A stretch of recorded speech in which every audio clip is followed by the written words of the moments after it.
I hadn't been part of a spiritual community for 5 years before I came to ERUF in 2022. This was a pretty big deal. I'll list the reasons why. I've been raised in an evangelical conservative church and attended a Christian school for pre-K to 12th grade.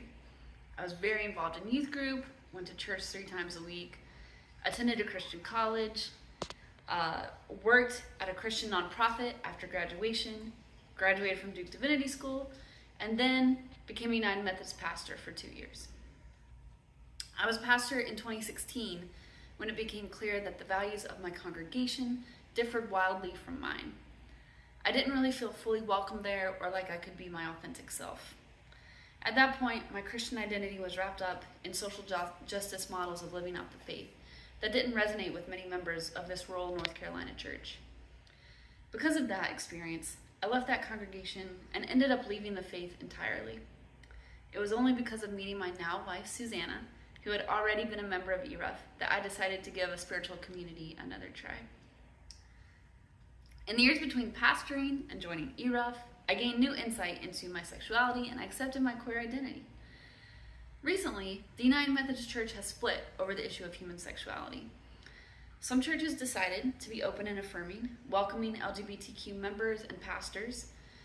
Churches that aren't open and affirming have left the denomination, including the church that I was a pastor at. They left because they did not want to have to accept a queer pastor if one was assigned to them. Little did they know that one already was.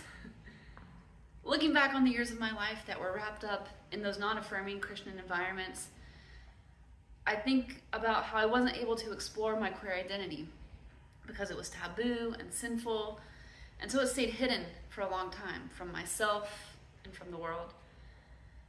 It makes me really sad to think about all the time that I and so many other people in similar situations, all the time we've lost because of the limited options of ways of being that were presented.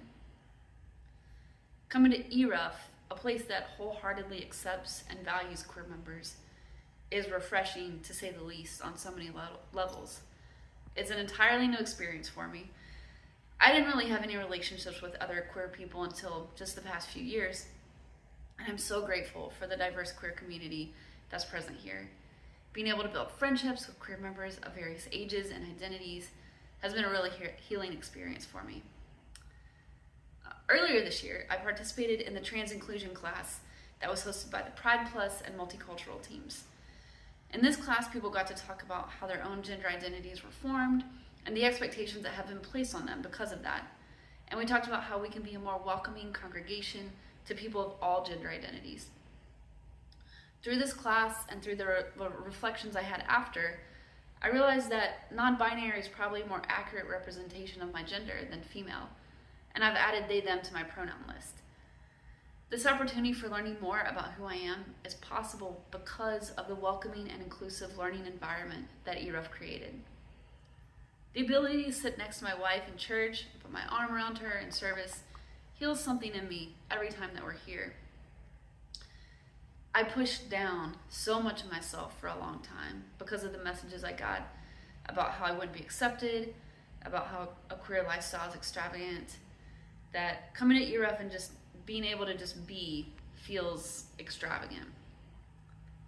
What feels even more exciting is that I'm pregnant and I'm due in January, and Susanna and I cherish the fact that this is a spiritual community where our child will be encouraged to think freely, ask questions, and that they'll be accepted and loved as they are.